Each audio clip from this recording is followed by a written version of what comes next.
So my first question was, what social skills do you think children learn from Disney princesses, and how? Okay, well, I think they're just an icon, you know, in the movie industry. It's positive. It's all positive. Trying to think pro-social because I tend to go to the negative. Yeah, it's very easy to. Because I think it's exclusive to sometimes certain races. Okay. They always tend to be good and caring and the happy ending and to look for the positive, and they treat animals, even animals, kindly. I don't know. Sense of family, maybe.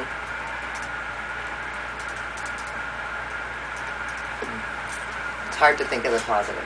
It is. Okay. Do you see kids that learn any pro-social skills from Disney princesses in particular? Do you see them any correlation?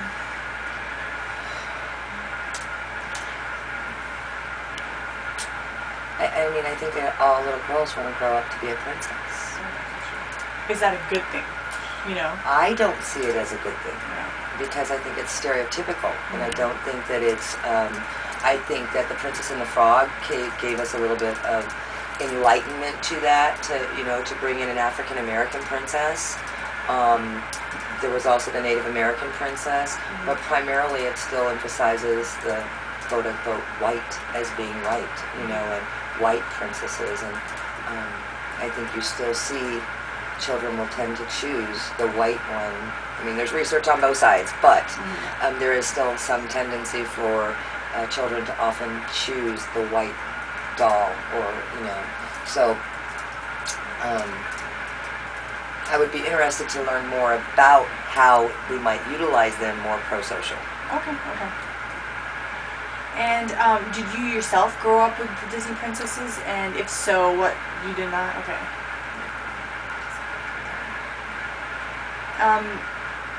Have you ever seen any immediate effects after students watch a Disney princess movie if they emulate any helping behaviors? Well, I think that they go into the dramatic play area, they want to dress up, you see them, maybe helping. I think that there's a motherly kind of instinct that is found at home as well, but then it's reinforced with that type of behavior of taking care of the little ones. Most of that I see here at the school. I think within my family, I see half of the nieces have that princess in their life, and I haven't seen a lot of positive things from it. I see a lot of competition between the younger and the older one.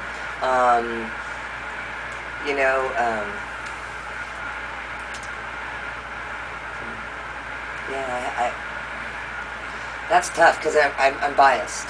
Okay. I'll be real honest. I'm very biased because I have a tendency to see all the negative outcomes and how, because it isn't representative of the real world. Okay. That's why. Okay. I appreciate you admitting the bias. Yes. So, do you think that kids learn from the movies alone, or do you think it's in addition to the scaffolding from the parents that they provide that adds to the inherent value of what Disney princesses can offer? Oh, absolutely. I think it has to start from home. I think that if you're teaching, that the golden rule that you treat others as you want to be treated, if you're treating that, beauty is only, is not just the surface, that it's within, and how is that person? It doesn't matter what you look like. It doesn't matter what kind of clothes you have.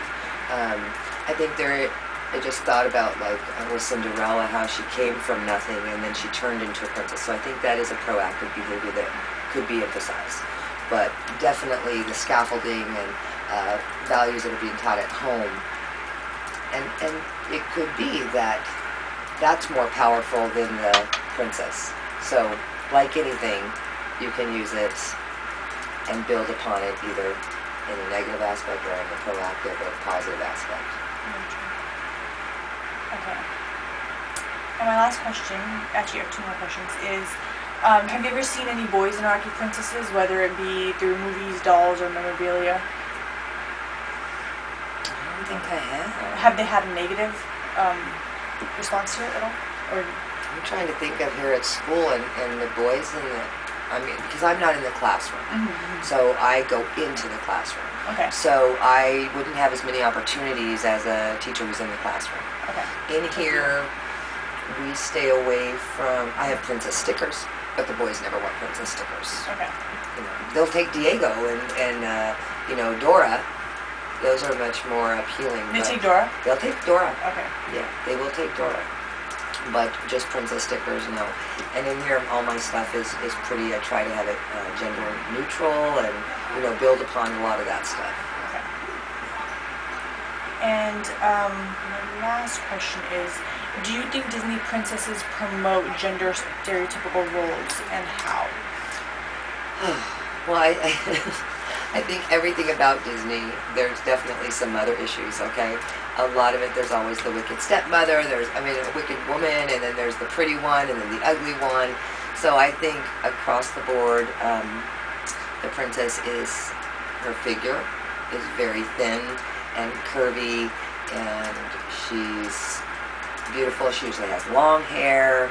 I'm trying to think how much work that they actually do. I don't know that they do a lot of work. There's always the Prince Charming who's going to come and save them, and that worries me in our culture. Those are probably the two, especially the beauty part too, and then the men coming to rescue it. Do you think they go against the gender stereotypical grind any which way? Maybe like how adventurous they are. Sometimes Jasmine or Ariel, you know, not listening to her father and kind of going out there to explore a little bit. And I think that's right. There are those, like the ones you just mentioned, where they don't follow the suit and they have that, you know, drive or ambition to seek and explore and things like that. So I'm when I look at the old Disney princesses compared to where it is now, they definitely have progressed to allow women to be not just pretty and, you know, passive. Okay. I don't know if I was very clear on that, but. No, that's good. And cut.